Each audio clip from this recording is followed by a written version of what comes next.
So Nate, you want to tell them what we were up to this weekend? Yeah, so this weekend we got to have a little bit of fun. We went out and did some lap times on a couple of our bikes, testing different tire and wheel setups. First, let's give a little bit of background about why we did it.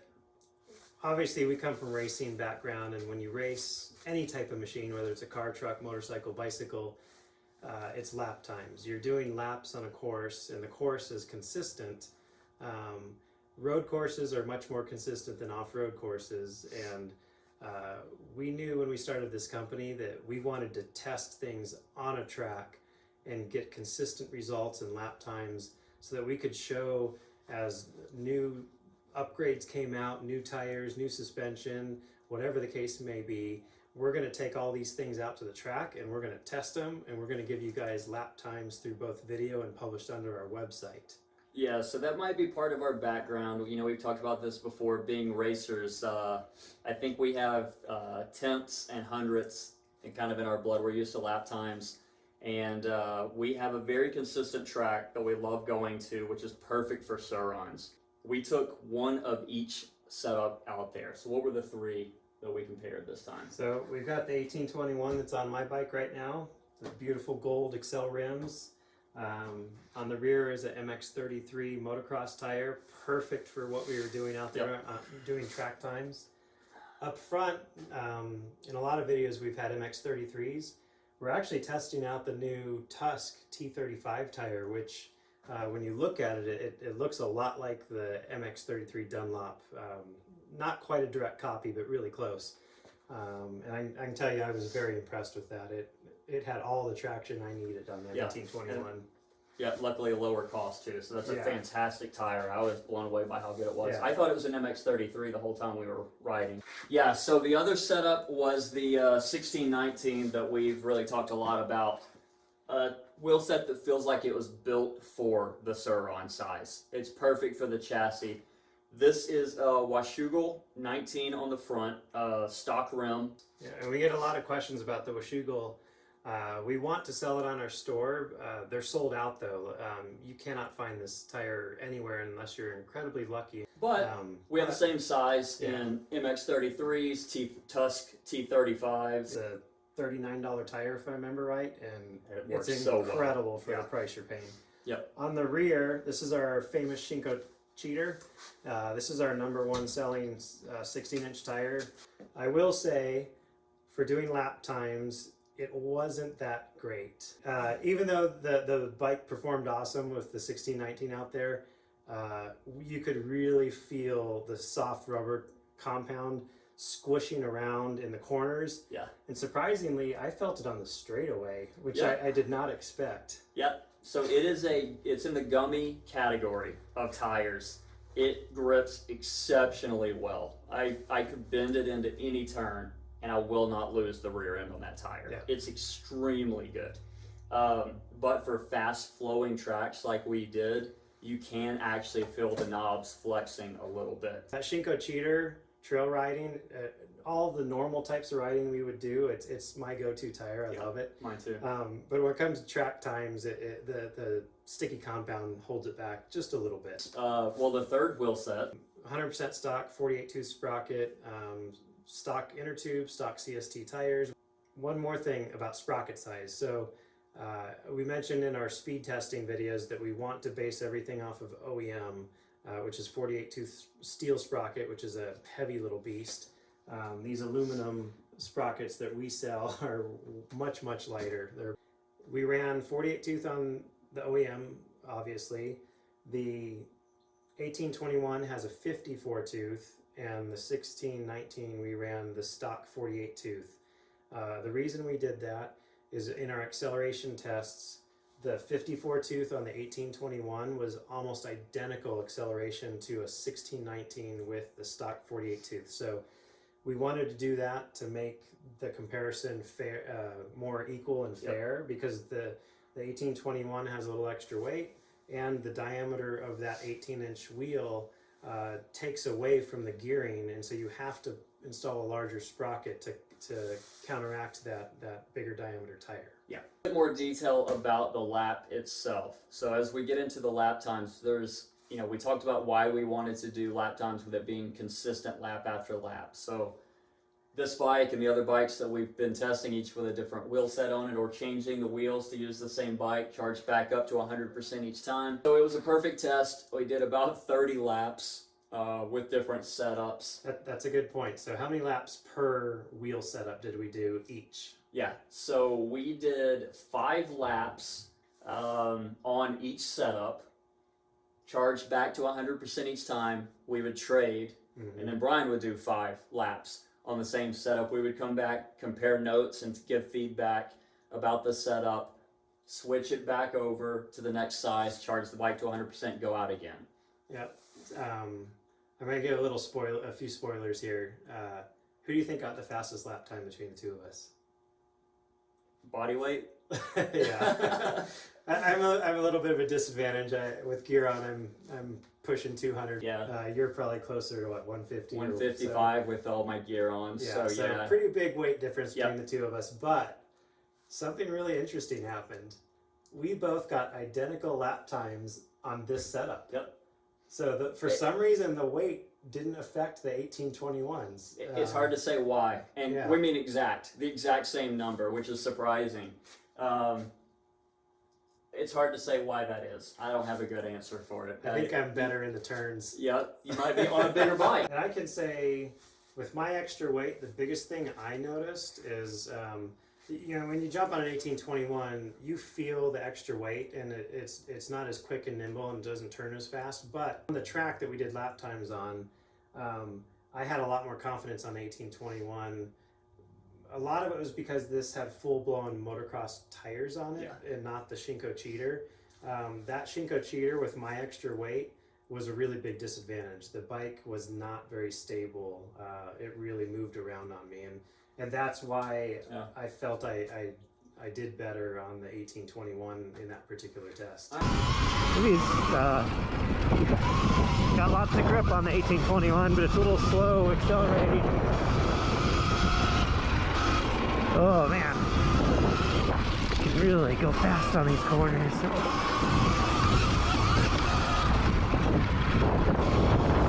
Wide open through all these corners.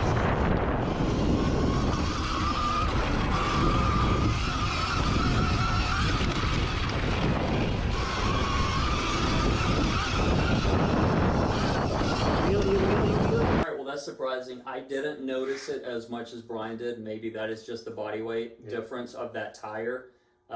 You'll probably hear it if we edit in my point of view, my GoPro.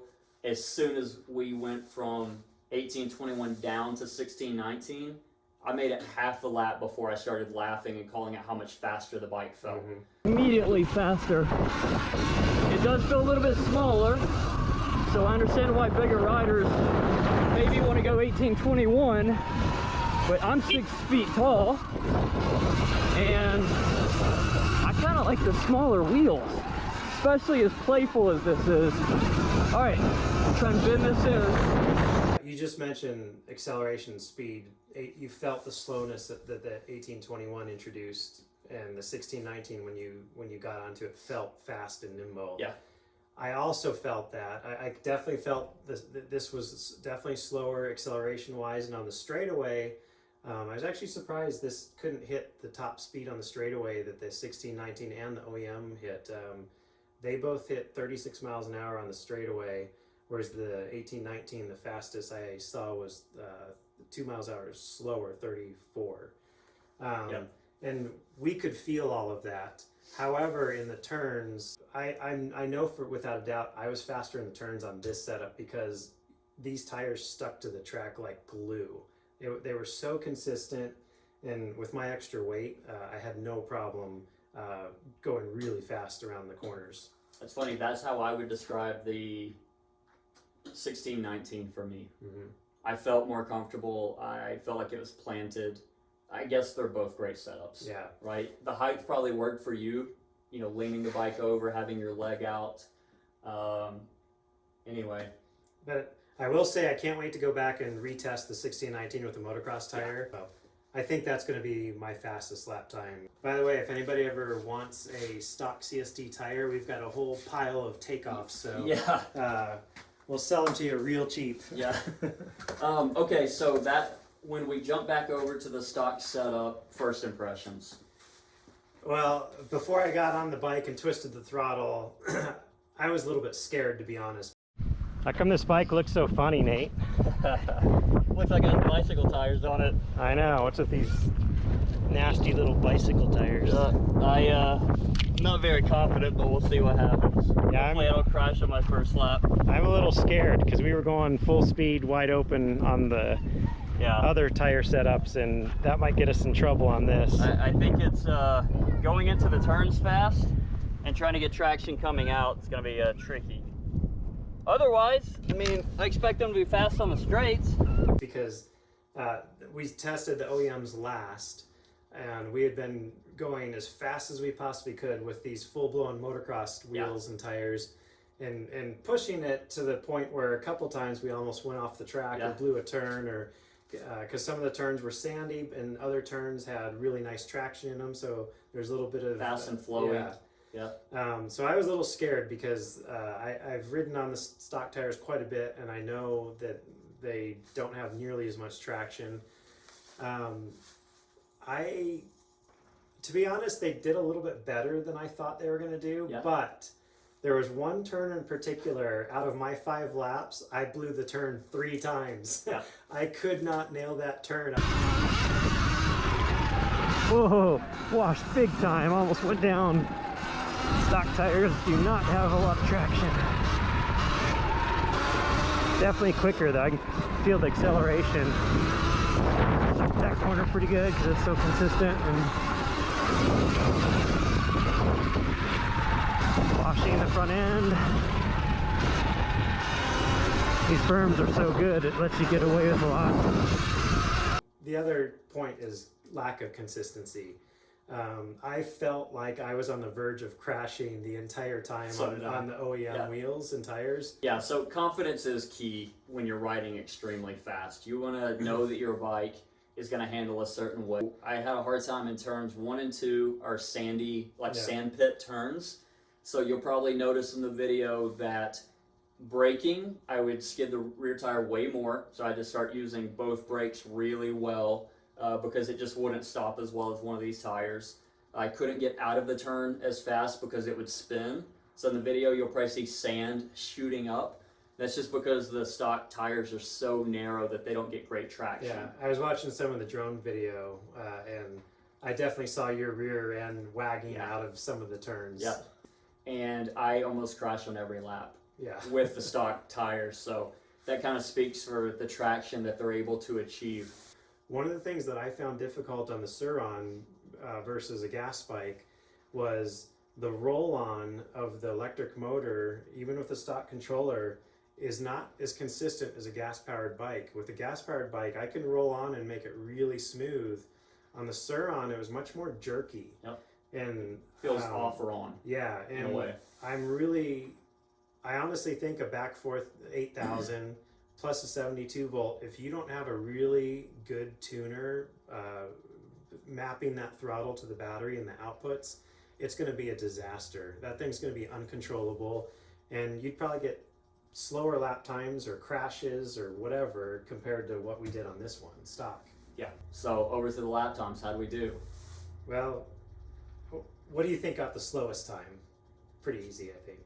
Yeah, it's got to be the stock setup. I did not have enough confidence in that, and the fact that I almost crashed almost every lap. Yeah, it felt faster acceleration wise. The super lightweight tires, they were quicker, but lap time wise, the slowest. The OEM set up 49.1 seconds on the OEM so just a hair over 49 seconds. Yeah. Okay. What do you think you did? What do you think your fastest time was on? It had to be the 16-19 because I felt so good on that set. I think I can go faster, but consistently lap after lap, I could just string through every turn. So you were a lot faster on the 16-19, almost a second and a half faster than the OEM wheels. Okay, so let's explain this for a second, right? Anything that you watch that has to do with racing, Nürburgring for supercars, turning on supercross for dirt bikes, any type of racing, they always come down to lap times. Lap after lap after lap. Consistency is key. Being smooth is fast.